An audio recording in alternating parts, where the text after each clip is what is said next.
आज के प्रेरक कहानी का शीर्षक है हमेशा क्रियाशील रहो। गिद्धों का एक झुंड खाने की तलाश में भटक रहा था। उड़ते उड़ते वे एक टापू पे पहुंच गए। वो जगह उनके लिए स्वर्ग के समान थी। हर तरफ खाने के लिए मेंढक, मछलियां और समुद्री जीव मौजूद थे, और इससे भी बड़ी बात यह थी कि वहाँ इन गिद्धों का शिकार करने वाला कोई जंगली जानवर नहीं था, और वे बिना किसी भय के वहाँ रह सकते थे। युवा गिद्ध कुछ ज़्यादा ही उत्साहित थे। उनमें से एक बोला, वाह, मज़ा आ गया। अब तो मैं यहाँ से कहीं नहीं जाने वाला। यहाँ तो बिना किसी मेहनत के ही हमें बैठे बैठे खाने को मिल रहा है।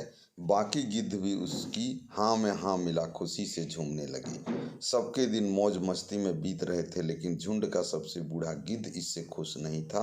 एक दिन अपनी चिंता जाहिर करते हुए वो बोला, भाइयों, हम गिद्ध हैं। हमें हमारी ऊंची उड़ान और अचूक वार करने की ताकत के लिए जाना जाता है। पर जब से हम यहाँ आए हैं, हर कोई आराम तलब हो गया है। ऊंची उड़ान तो दूर, ज़्यादातर गिद्ध तो कई महीनों से उड़े तक नहीं हैं, और आसानी से मिलने वाले भोजन की वजह से अब हम सब शिकार करना भी भूल रहे हैं। ये हमारे भविष्य के लिए अच्छा नहीं है। मैंने फैसला किया है कि मैं इस टापू को छोड़ वापस उन पुराने जंगलों में लौट जाऊंगा। अगर मेरे साथ कोई चलना चाहे तो चल सकता है। बूढ़े गिद्ध की बात सुन बाकी गिद्ध हंसने लगे। किसी ने उसे पागल कहा तो कोई उसे मूर्ख की उपाधि देने लगा। बेचारा बूढ़ा गिद्ध अकेले ही वापस लौट गया। समय बीता। कुछ वर्षों बाद बूढ़े गिद्ध ने सोचा, न जाने मैं अब कितने दिन जीवित रहूं, क्यों ना एक बार चलकर अपने पुराने साथियों से मिल लिया जाए। लंबी यात्रा के बाद जब वो टापू पे पहुंचा तो वहां का दृश्य भयावह था। ज़्यादातर गिद्ध मारे जा चुके थे, और जो बचे थे वे बुरी तरह घायल थे।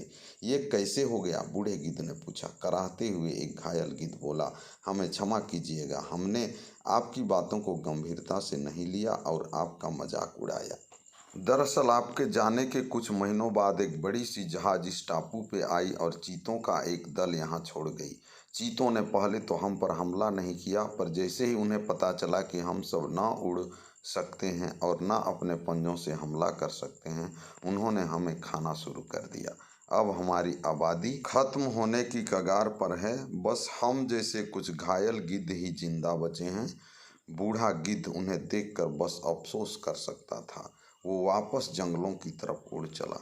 दोस्तों, अगर हम अपनी किसी शक्ति का यूज नहीं करते तो धीरे धीरे हम उसे लॉस कर देते हैं। फॉर इंस्टेंस, अगर हम अपने ब्रेन का यूज नहीं करते तो उसकी शार्पनेस घटती जाती है। अगर हम अपनी मसल्स का यूज नहीं करते तो उनकी ताकत घट जाती है। इसी तरह अगर हम अपनी स्किल को पॉलिश नहीं करते तो हमारी काम करने की इफ़िशियंसी कम होती जाती है। तेज़ी से बदलती इस दुनिया में हमें खुद को बदलाव करने के लिए तैयार रखना चाहिए।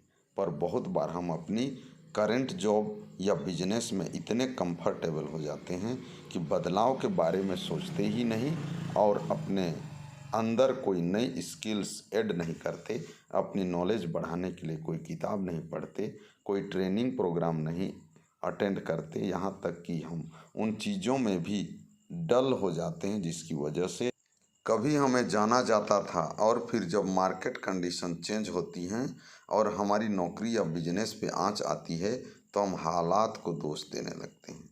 ऐसा मत करिए। अपनी काबिलियत, अपनी ताकत को जिंदा रखिए। अपने कौशल, अपने हुनर को और तराशिए।